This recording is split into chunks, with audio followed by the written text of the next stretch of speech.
Another season, another roster of anime I look back on and seriously question my life choices on how I choose to spend my time.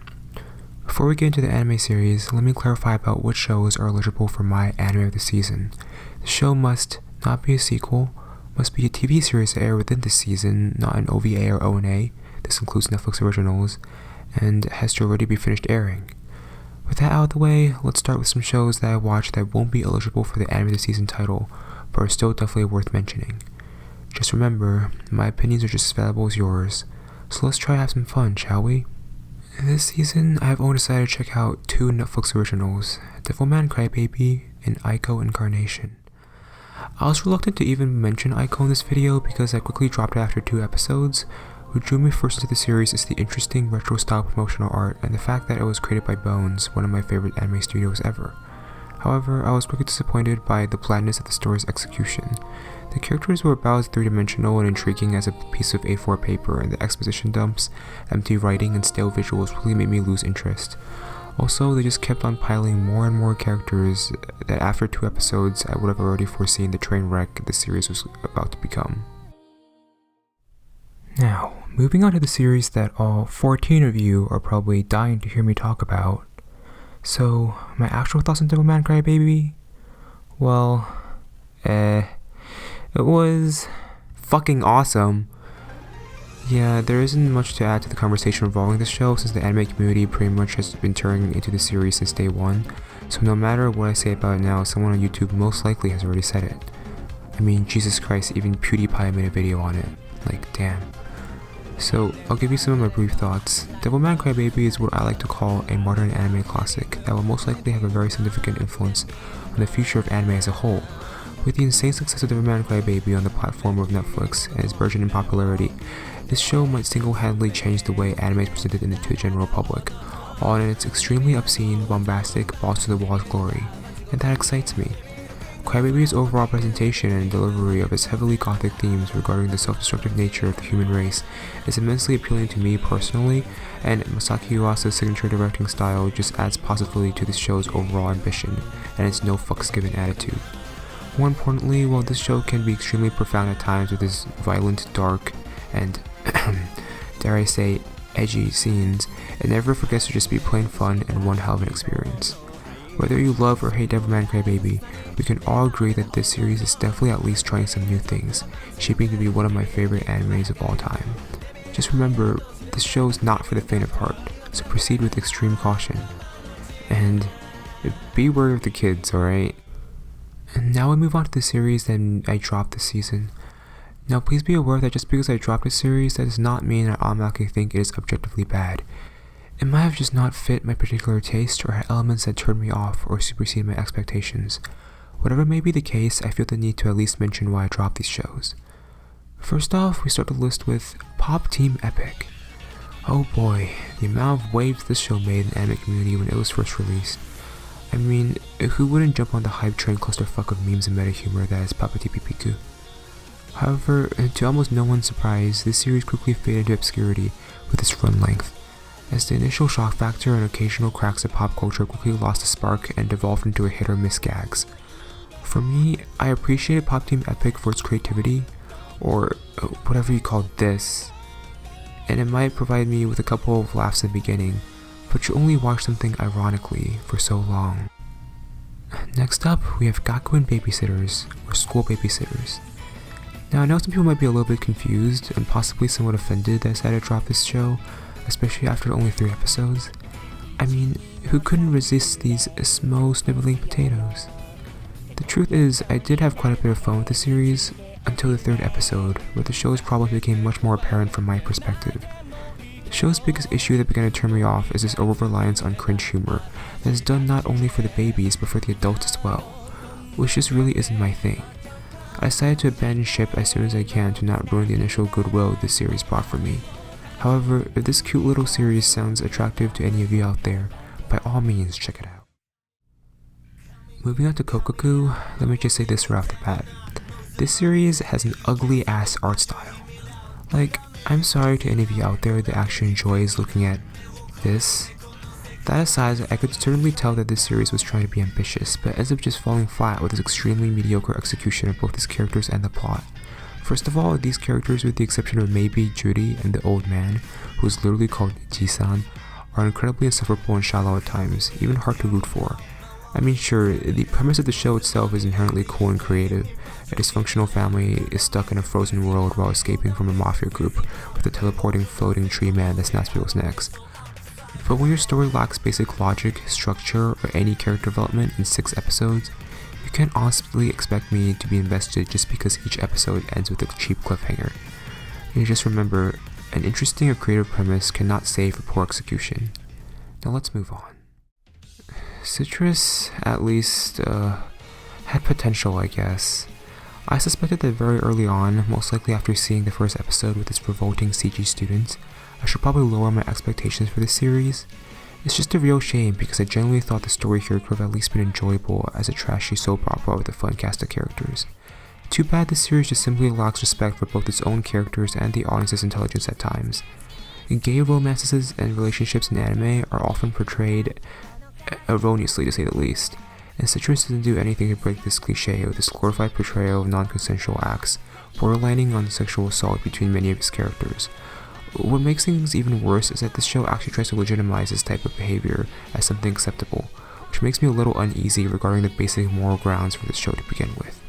It's fine being a little controversial or racy if it actually contributes to the overall themes of the series, making it even more confusing why this element was even in here in the first place. Oh wait. Let's talk about the major hit of this season, Darling in the Franxx, the weird love child of Trigger and A1. When I first went into this series, I honestly was probably expecting way too much, as Trigger is one of my favorite studios of all time. The fact that I overhyped the show as much as I did was no one's fault but my own. Not to mention, the first episode of the series left much to be desired, with its introduction of the blandest male protagonist ever and oddly placed fan service. To say the least, this anime definitely rubbed me the wrong way at first. However, I'm glad to say it has more or less only gone better from there, as more aspects from the intriguing worldbuilding to the creative dystopian themes come together to contribute to my growing curiosity on where the series will be headed. Although, I'm not completely sold on it yet. You see, one of my main gripes with Darling in the Franxx is its lack of focus. It seems to just be jumping from one theme, idea, or character to the next, like an unmedicated kid with ADHD. And sometimes it could almost feel like the series is trying to conjure up way too many plot points in its first half that has some major shoes to fill in the later half to tie everything up together nicely. The show also has some major issues in establishing its own identity, often resulting in borrowing many visual cues and ideas from shows that have come before. Sometimes I just feel like the show is just shooting in the dark to see what lands, and this concerns me. Let's just hope for the best for the series, as I'm definitely enjoying the ride thus far. It just depends on how well the show sticks to landing. Also, Ichigo is better than 02. Fight me. Sangatsu no Lion is still a series that I have a hard time wrapping my head around its existence. I feel like it could so easily be overlooked, but transcends in many ways what I originally thought anime was capable of doing and conveying as a storytelling medium. What initially started off season 1 as a deeply personal tale about a youth struggling to overcome his depression slowly evolved and blossomed into a story that tries to capture the essence of human emotions, how these emotions control us and manipulate us. It paints a picture of how humans are entities of chaos, capable of bringing destruction among others through our words and actions, but those very things are also capable of doing good. From this season, we see how phenomenal Rei's growth as a character is, from the initially reclusive teen to someone who's capable of bearing the burden of someone else's pain on his shoulders. Certain side characters also receive enough development in just a few episodes that they seem almost lifelike. The visuals of Sangatsu somehow became even more striking and moving, containing scenes of such weight and emotion that they will undoubtedly leave a searing image behind one's mind. Definitely the magnum opus of Shaft Studios' potential. Also, for a show that deals with such visceral emotions, it also managed to make me laugh and smile ear to ear more than any comedy anime ever could. I have yet to even mention how incredible the show's script reads as a whole, almost like a brilliantly written novel. The narrative of each arc unfolds almost delicately, with such fluidity and hard put into its execution and pacing, that it makes it all the more satisfying when everything just falls together with such unmatched perfection. My words at the moment are not enough to describe how much this show means to me. Yet, through all the tears and laughter, this story of Rei Kiriyama, the Kawamoto sisters, and the Shoki Association will forever remain in my memory as a true masterpiece and the very best this medium has to offer. The Ancient Magus Bride was an anime series that drew me in with this immersive and well-crafted fairy tale world ever since its inception as an OVA series that aired in 2016. You can imagine how excited I was when I heard this anime was actually getting a full-length 2-core anime series. So, did it hold up to my initial expectations? Well, kinda. I felt like too many people, including myself, expected the series to become something that it obviously wasn't.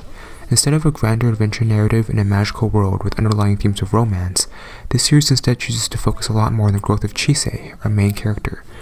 I do believe that the main highlight of the series is Chise's and Elias's development together as a student and instructor, but also, interestingly enough, mother and child in some later episodes, with slight romance here and there as Elias learns what it means to be human. However, the main issue I have is with how much this show slogs during the middle episodes, as it begins to feel a little formulaic and even contrived as more side characters with little personality or intrigue gets introduced to only serve as plot devices. It is really unfortunate because the first couple episodes of the series never had these problems and introduced characters that were actually compelling and significant, with much better writing to boot. Too bad the series seemed to lose a little bit of its focus around the halfway point. The good thing is, it does pick up significantly once more towards the end as we begin to circle back to Chise and Elias, with an extremely dark yet ultimately satisfying final arc. It's just too bad this series never really captured the magic of its initial episodes, but what we have here is still really good, and a definitely must watch for fantasy fans out there. Another series that everyone and their mothers are talking about this season is, of course, Violet Evergarden. Ever since the first PV for the series dropped way back in 2016, many were already hailing it as something that will save anime, and I can't blame them, as the PV was really fucking great, at least in how it sells its hype.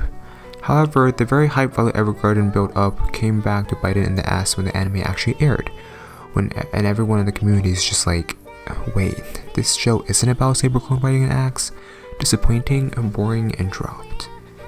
Anyways, for those who actually tempered their expectations, I believe what we got from Violet Evergarden was really good, without even needing to mention the absolutely phenomenal, almost film-quality animation from KyoAni Studio. This series manages to craft a compelling story about a child soldier trying to reintegrate back into a post-war society after living a life of being raised as a human weapon, and losing the only person she cared about as well as both of her arms. Violet's development as a character is absolutely remarkable through the span of 13 episodes, and is probably one of the best examples of emotional character writing I've seen in quite some time. However, my main issue with Violet Evergarden could simply come from its episodic nature and its lack of consistency. Simply put, because each episode tells a completely separate story, some of these stories are just not as engaging or well put together as others, giving the series a markedly uneven feel.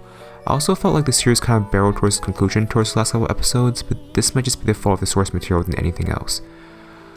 Something else I'd like to mention is that, despite this series having stunning visuals, it suffers from a fairly bland directing, especially towards the later half, with scenes that are simply not very interesting to look at or pick apart from a cinematic or narrative standpoint. Not surprising considering the director's only major work before it was Beyond the Boundary, which also suffers similar issues. All that said, Violet Evergarden may not be a show for everyone, but if you're even the slightest bit interested in the series focused on a pleasant mishmash of stories about people overcoming their personal struggles, and the devastating effects war has on people, then check out Violet Evergarden. Oh boy, here we go again. Every season we have our token cute girls doing cute things show, and this season we got Yuru Camp, or Laid Back Camp. The name aptly describes the series, as we follow several high school moe blobs as they engage in an activity that most of us shut-ins dread the most. Outdoor camping. Oh wait, this actually looks sorta nice. Huh. What is this feeling I'm experiencing right now? I'm suddenly overwhelmed with unprecedented levels of comfort. I feel like Yuru Camp's the series that excels the most by indulging in its sheer simplicity. It's the series that isn't afraid of putting you in a comfortable, relaxed state while you're immersed into this warm, fuzzy world with these anime girls and sit around a campfire toasting marshmallows. Because of the series' almost saccharine atmosphere and bubbly cast, I couldn't help but be drawn in by the sheer good feels the series provides for me. This could be considered as the epitome of the Yashikei or healing subgenre of anime, and that is a perfect series to just vegetate to after a long day of work or school, and I believe it does what it sets out to do extremely well.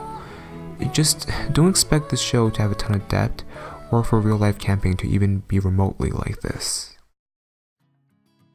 Now we're getting to the real big dogs of this season, as A Place Further in the Universe is by far the highest rated original anime of winter 2018.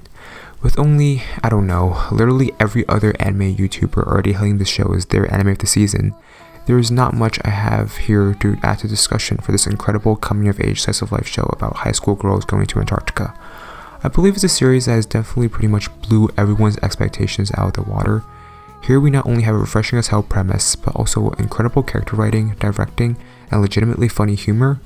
Honestly, what more can you ask for? It's this series that engrosses you in the central cast and keeps you invested with how likable and really relatable this ragtag team of high school girls are, as each boasts a surprising amount of depth to their characterization.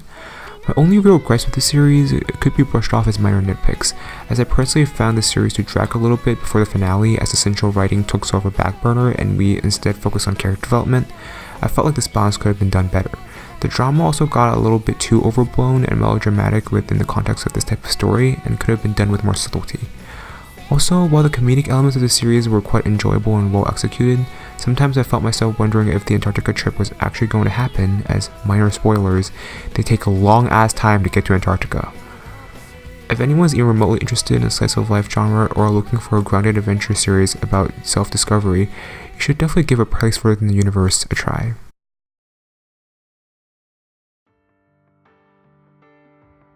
Love Is Like After the Rain is my choice for anime this season. Honestly, I had no idea what I was getting myself into when I first started watching, but this series just completely caught me off guard by just how much I became attached and emotion invested with this series towards the end. It really is a show that I continually come back to and think about time and time and again as something that made a profound impact on me as a person. Love Is Like After the Rain is less of a love story than it is a story about personal growth of two individuals that find themselves in a state of stagnation as they are unable to chase after the things they once loved.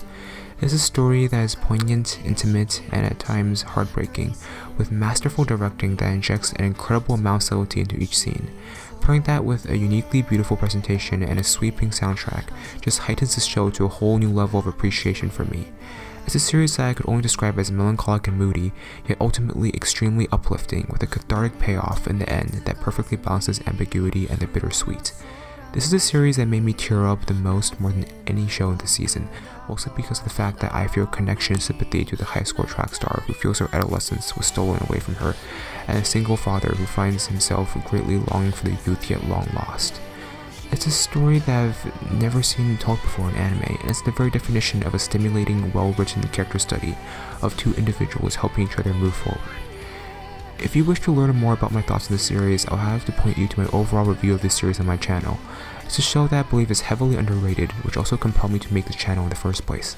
Because of that, it will forever remain a special place in my heart. Welp, that was my winter 2018 anime retrospective. This was one hell of a season to begin this year off with a bang, making me very excited for what is to come in the rest of the year. Hope you have fun listening to my objectively shitty opinions. Please feel free to share your own in the comments below. If you like my content, please subscribe and click the bell icon for more. Anyways, I'll see you in the next video, whenever that might be. So until then.